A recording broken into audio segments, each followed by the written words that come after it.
¿Se ve bien la pantalla? Sí, doctora. Ya.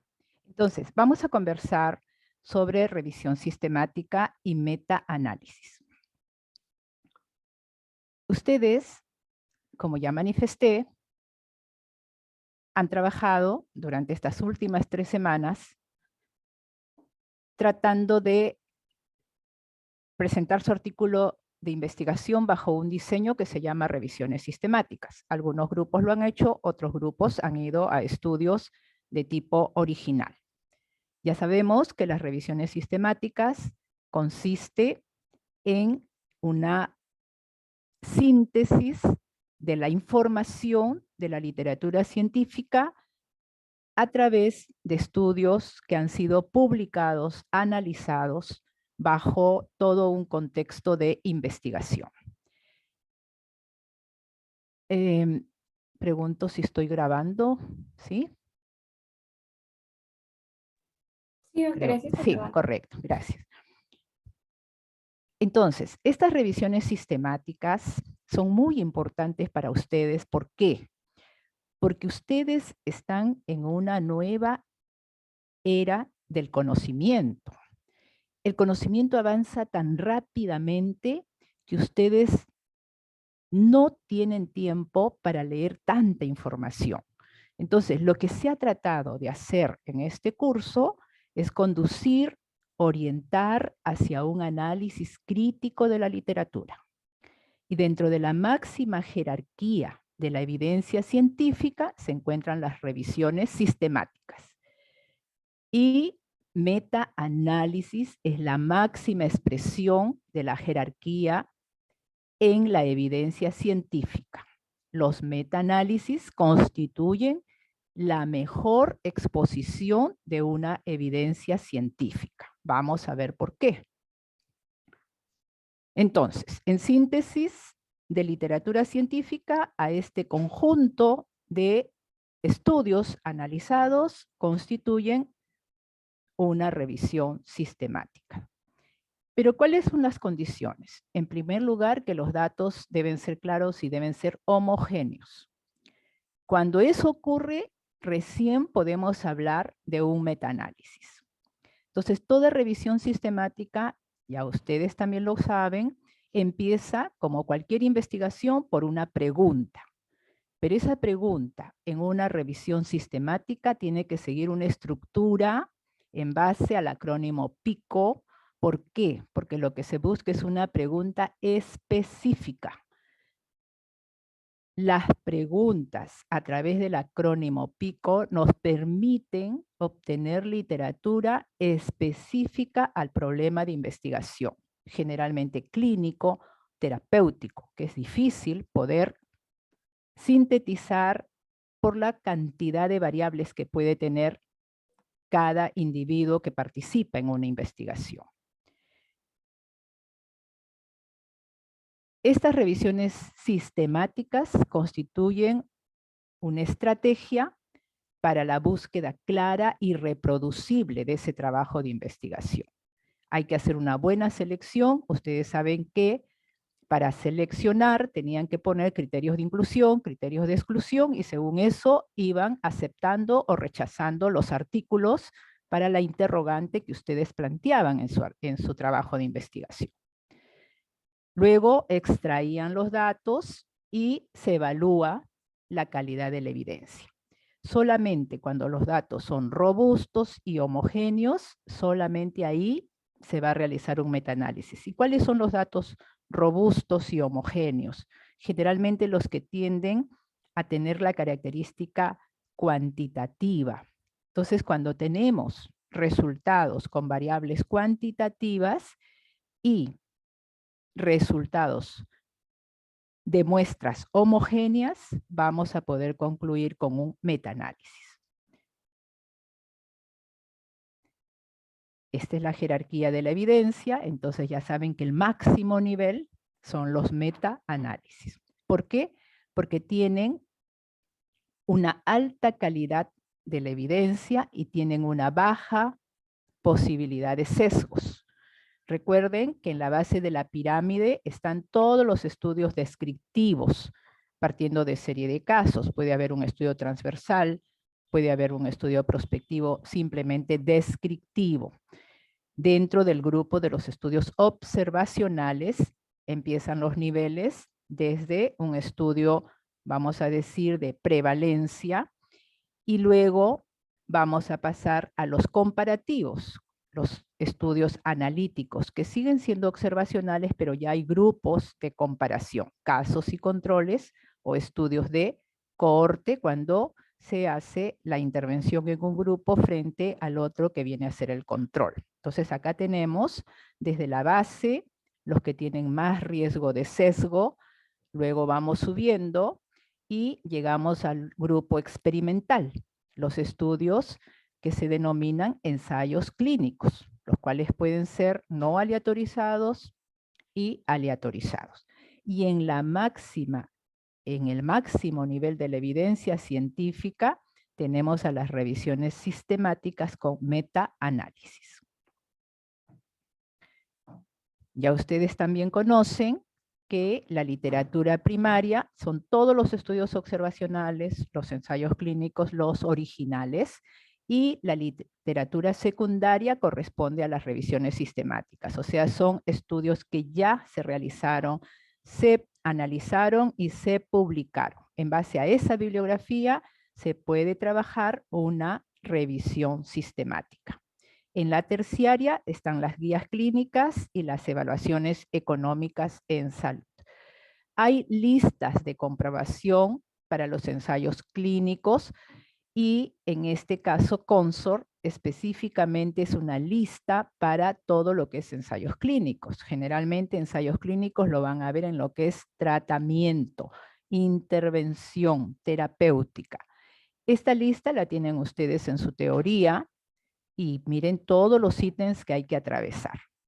Entonces, una vez que usted tiene ya una definición de su pregunta, consigue su bibliografía y entra a revisar los resultados, van a encontrar este tipo de gráfico, donde en primer lugar, este gráfico se llama el Forest Plot o el diagrama de bosque, así se le llama, y ustedes van a encontrar los estudios por subcategorías, van a encontrar, si son ensayos clínicos, el antibiótico, o sea, la medida de intervención frente al placebo, y este diagrama de bosque o gráfico de bosque va a representar el resultado de estos efectos de comparación entre el grupo de intervención y el grupo control,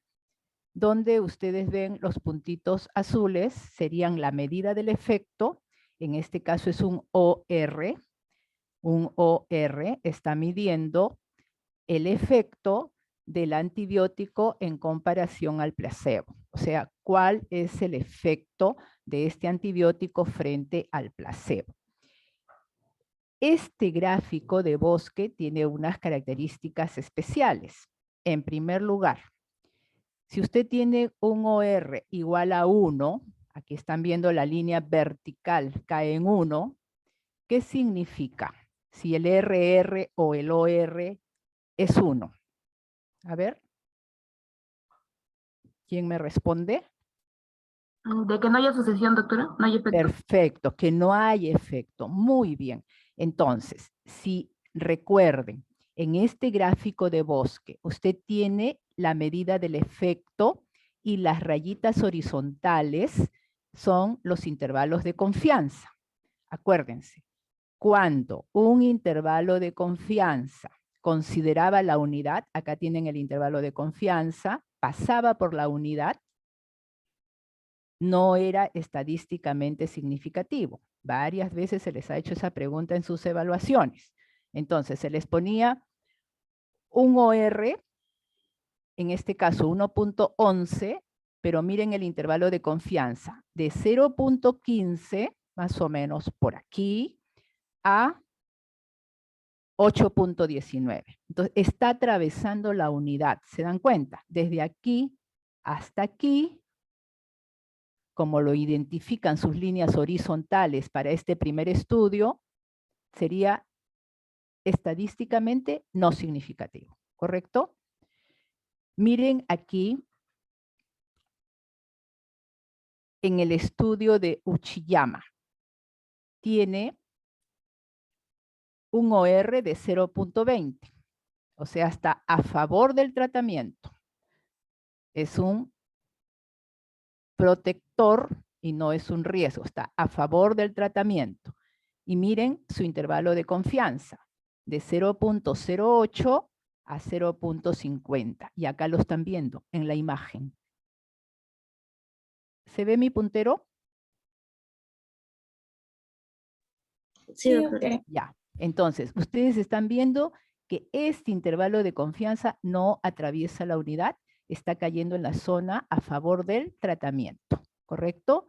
Entonces, a través de la imagen, ustedes ya se van dando cuenta de la presentación de cada trabajo de investigación dentro de esa revisión sistemática. Y hay un efecto global que se representa a través de este diamante.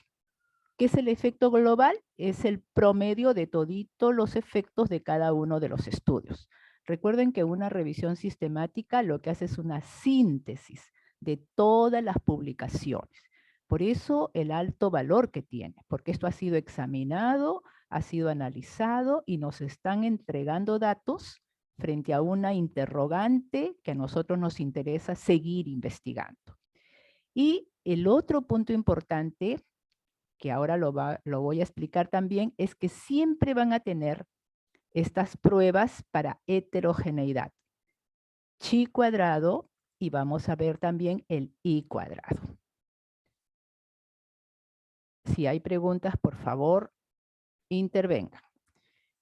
¿Qué es la heterogeneidad? ¿Ustedes se acuerdan cuando al inicio del curso hablábamos primero de la media o promedio dentro de la curvita de Gauss, la famosa curva que tiene la formita de campana, ¿se acuerdan? Hablábamos que en el centro estaban las medidas de tendencia central y que eran de igual valor en la curva de Gauss. La media, la mediana y la moda. ¿Se acuerdan? No se acuerdan. Sí, doctora. Entonces, las medidas de tendencia central en la curva de Gauss están pues justamente con el mismo valor y por eso la imagen era en espejo. Pero, ¿qué era la desviación estándar? Para ustedes, ¿qué es el concepto de desviación estándar? O la varianza. ¿Qué es la varianza? ¿Es una medida de tendencia central o una medida de dispersión? De dispersión, doctora. De dispersión. Pero cuando me hablan de varianza no la entiendo. Entonces saco la raíz cuadrada y se transforma en... La varianza cuando le saca la raíz cuadrada, ¿en qué se transforma? ¿Desviación estándar? En desviación estándar. Muy bien. Entonces, cuando yo digo de la media más 1 menos 1, desviación estándar, en mi curva de Gauss ya yo sé cuál es mi probabilidad, ¿se acuerdan? 0.68. Cuando digo más menos 2 desviaciones, también tiene su valor, y más menos 3 ya es casi toda la curva. ¿Se acuerdan de eso? O sea, la desviación estándar, en este caso de revisiones sistemáticas, se denomina heterogeneidad. Es la variabilidad que hay entre todos los estudios que estoy analizando en esa revisión sistemática. Por favor, este concepto es bien importante. Ustedes van a trabajar a partir de ahora hacia adelante en toda su profesión con revisiones sistemáticas, metaanálisis y qué más vendrá para ustedes. Pero ahorita ustedes ya tienen que conocer qué es una revisión sistemática. Ya tienen que saber cómo se evalúa la revisión sistemática. Y por eso es que el concepto básico de sus medidas de tendencia central, estadísticamente hablando, y sus medidas de dispersión son las mismas. heterogeneidad es variabilidad. O sea, cómo todos esos artículos que me están presentando diferentes tamaños de muestra, diferentes medidas del efecto. Me pueden presentar OR, RR, me pueden presentar diferencias de la reducción absoluta del riesgo, o sea, la diferencia.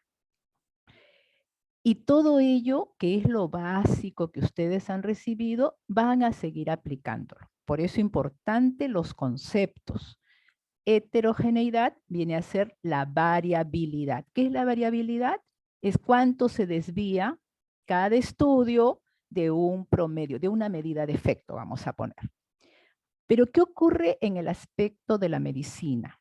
En el aspecto de la medicina no todo es estadístico.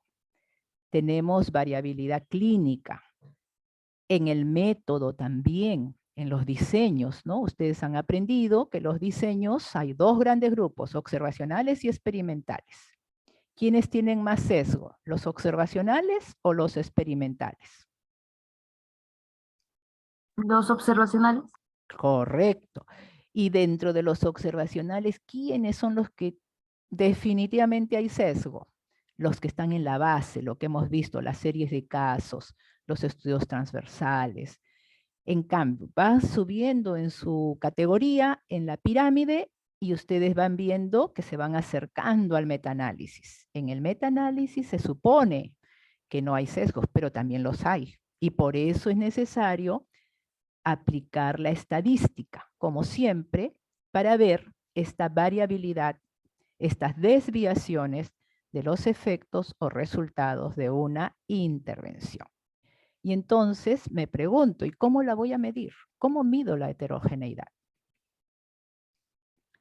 Y ahí viene la respuesta. Puedo hacerlo mirando mi gráfico de bosque. Lo que hemos visto hace un momento, aquí hay dos ejemplos. El gráfico 1 frente al gráfico 2. ¿Cuál de los dos creen ustedes que tiene mayor heterogeneidad? O sea, estamos diciendo que la heterogeneidad es la variabilidad.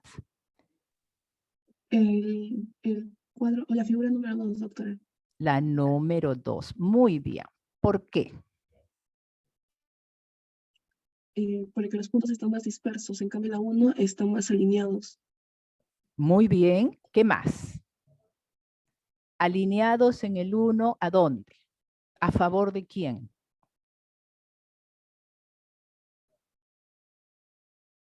Ahí lo está viendo. ¿El control? Del control. Muy bien. Aquí, como bien ha dicho su compañera, están dispersos tanto a favor del tratamiento como a favor del control. ¿Qué es lo importante que ustedes tienen que ver? Lo importante son los límites de los intervalos de confianza. Hemos dicho que las rayitas horizontales constituyen que si van desde el tratamiento hasta el control, están atravesando ¿por dónde? Por la unidad. Si este efecto es el RR o el OR, imagínense que acá está la unidad. Hacia su izquierda, todo lo favorable al tratamiento. Hacia la derecha, todo lo favorable al control. ¿Correcto? ¿Qué es lo que tienen que mirar? El traslape. O sea, si yo voy por debajo de 1 en mi límite inferior, paso por la unidad y llego hasta mi límite superior hacia favor del control, es estadísticamente no significativo. Acá sería estadísticamente significativo. En este estudio estamos mirando el gráfico de bosque del ejemplo 1. No significativo, igual, y aquí sería significativo. Bien cerquita al 1, pero está pasando todo hacia la. Y acá están viendo ustedes que hay mayor dispersión, pero también 2 estadísticamente significativos dentro de este grupo. Y miren el diamante. El diamante, que es el global, es la síntesis de todos estos efectos, está ubicado a favor del control. En cambio aquí está atravesando la unidad, ¿correcto? Entonces, aparentemente, aquí habría mayor heterogeneidad. No son homogéneos. Lo que usted busca en una investigación es que los grupos de comparación sean homogéneos, que solamente se diferencien en la variable de interés para poder concluir con su significancia estadística. Entonces, una forma de medir la heterogeneidad son sus diagramas de bosque. Por eso la importancia de que ustedes, cuando hacen revisión sistemática, cuando hacen sus análisis críticos de lectura, vean los gráficos. Y ahí van a ir ustedes interpretando este aspecto de la heterogeneidad. Otra forma es hacer una prueba de hipótesis. Y lo que más se usa es el chi cuadrado. ¿Qué plantea la prueba de hipótesis? Siempre va a plantear que los estudios son homogéneos, siempre. Y el investigador lo que va a buscar a través de la hipótesis alternativa es rechazar a esa hipótesis nula y decir que sí hay heterogeneidad. Entonces, una prueba estadística chi cuadrada, que como siempre les manifesté, es compleja, son como 12 pasos que hay que realizar, pero ahora hay pues softwares que de inmediato sacan, pero usted tiene que conocer que la prueba de hipótesis chi cuadrado justamente se utiliza para identificar heterogeneidad. Y la más usada es I cuadrado, que ustedes la tienen en su teoría. Esta prueba estadística fue desarrollada por un profesor en estadística, Julian Higgins, en el año 2002. Mire, es reciente, por eso es que yo les digo a ustedes, ustedes tienen que empezar a manejar estos conceptos, porque de aquí al momento que ustedes egresen de la universidad, y ya sean los médicos del país, su actualización va a estar basada en revisiones sistemáticas. ¿Y qué más, como le digo, qué más vendrá dentro de esa estructura piramidal como evidencia científica? Entonces tienen ustedes que ya ingresar a este campo. ¿Cómo se interpreta el I cuadrado? Lo tienen en la teoría.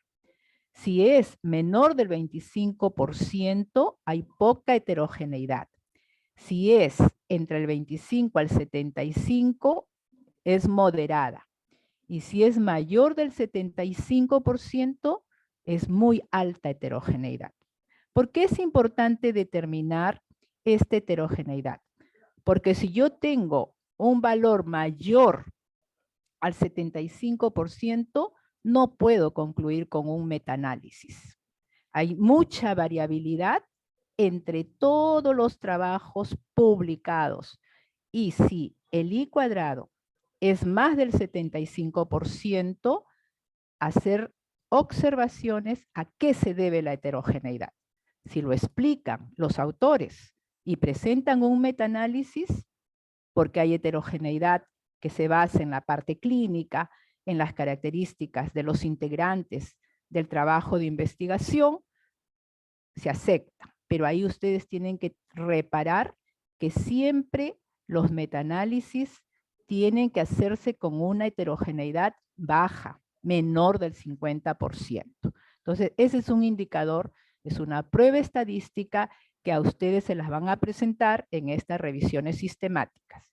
Si usted encuentra un metaanálisis realizado con más del 75% de I cuadrado, analice si el investigador explica a qué se debió la alta heterogeneidad. Si lo explica y usted lo acepta, muy bien, puede aplicar esa conclusión hacia su paciente, hacia su interés clínico que usted tenga que resolver.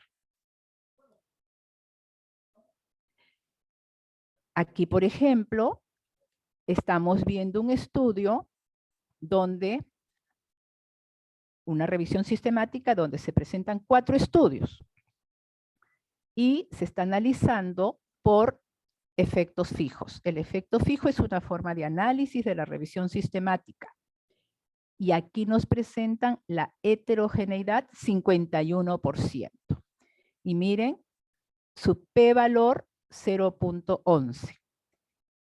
¿Esto qué significa? Igual están midiendo el odds ratio como medida de efecto y aquí está el gráfico, el forest plot o gráfico de Bosquet, donde estamos viendo qué intervalos de confianza están atravesando por la unidad. Y estamos viendo que 2 de los 4 trabajos, así como el efecto global, que sería el diamante, como decir el resumen de todas las medidas de los estudios, está solamente hacia favor del tratamiento. Definitivamente, este tipo de visualización ya les permite ver que la heterogeneidad es adecuada y que de estos 4 estudios, pues el efecto global está considerado solamente antes de la unidad, como un efecto protector. Si usted analiza un tratamiento antibiótico, lo que está buscando frente al control es que sea un efecto protector y no un efecto de riesgo. Y por ello, acá se está demostrando que, en resumen, el efecto terapéutico ha sido beneficioso. También hay gráficos para observar ello, pero lo mejor es la medición estadística. El gráfico de Galbraith y el gráfico de la B son gráficos que nos ayudan a ver esta heterogeneidad entre los estudios. Y para evaluar el sesgo de selección, ¿qué significa eso? Si los investigadores han revisado muchos artículos de investigación y no han considerado algunas publicaciones, a través de este gráfico que se llama el funnel plot o embudo invertido, si ustedes miran la gráfica, tiene la forma de un embudo. Si le damos la vuelta así, como una pirámide, como un embudo, por eso se llama embudo invertido, ¿no? Porque aquí está invertido el embudo. Entonces, el funnel plot, que es otro gráfico que les permite evaluar sesgo de selección. O sea, si los investigadores no incluyeron estudios que no fueron publicados o solamente incluyeron estudios con tamaño de muestra muy grande, se va a ver áreas en blanco, se van a ver las áreas en blanco, demostrando de que esos estudios no fueron considerados, por lo tanto ha habido un sesgo en la selección. Hay muchos estudios de investigación que solamente consideran los trabajos publicados en inglés. Y muchos países que no usan como idioma oficial el inglés, escriben en su lengua y sin embargo no están considerados. Entonces, todo este tipo de observaciones para evaluación de sesgos, a pesar que estamos en la máxima evidencia científica, hay que hacerla. Y por eso CONSOR y CASPE tiene los ítems correspondientes para evaluar la calidad, a pesar que sabemos que la mejor calidad de la evidencia es una revisión sistemática, no debemos de analizar de todas las revisiones sistemáticas cuál es la mejor, ¿correcto? Y para eso, como siempre, hay que evaluar sesgos. Sesgo de selección y la evaluación estadística para determinar si esos trabajos de investigación considerados en la revisión sistemática tienen significancia estadística. Pero además, como médicos, recordar siempre la relevancia clínica. Y añadido la metodología, el diseño que se ha utilizado. Muy bien, hasta ahí era mi preparación para conversar en esta tutoría, que no tiene asistencia obligatoria, por supuesto, no la tiene, y ustedes ya eso lo saben, su participación, si hay alguna pregunta para poder ya cerrar esta hora de tutoría. A ver. Doctora, yo tenía una pregunta con respecto al valor P. En este caso se mencionaba de que el valor P era un factor protector cuando era de 0,11, si no me equivoco. Pero, por ejemplo, cuando hablamos de factor de riesgo, si el valor P es menor a 0,05, creo que desde ese valor recién comenzaría a ser significativo, ¿verdad, doctora? Correcto, pero ahí dése cuenta con quién estoy. Alice. ¿Alice me ha hablado? ¿Quién me ha hecho la Marjorie, pregunta? doctora. Marjorie. Dese cuenta de algo. Ahí el p-valor lo que está identificando es si hay heterogeneidad o no. Y si sale mayor de 0,05, usted está rechazando la homogeneidad, porque la prueba I cuadrado y chi cuadrado lo que plantea como hipótesis nula es que no hay heterogeneidad, o sea que todos los estudios son homogéneos. ¿Se da cuenta? Y usted en ese momento está obteniendo 51% de heterogeneidad en esa prueba estadística que Higgins la descubre. ¿Y qué está demostrando usted? Que rechaza la hipótesis nula o que no la rechaza. Sí la rechaza, doctora. A ver, otra opinión.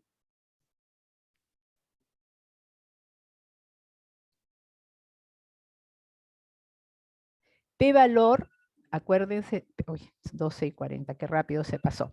El P-valor en estos casos de heterogeneidad no tiene la importancia que se tiene cuando buscamos significación estadística, porque en heterogeneidad no solamente hay que ver el aspecto de la variabilidad entre los estudios de la revisión sistemática, sino también hay que ver, como decíamos, la relevancia clínica y el método del diseño que se ha realizado en esa revisión. De todos los trabajos de investigación, ¿cuáles son los métodos?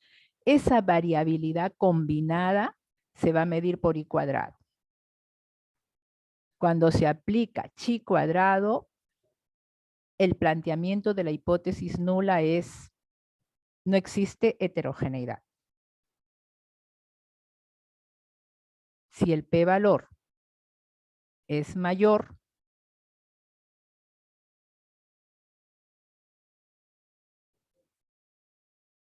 ¿cuál es su conclusión? A ver. Dense cuenta de que estamos hablando de heterogeneidad. Y por eso es el interés de que aprendan a medir el I cuadrado.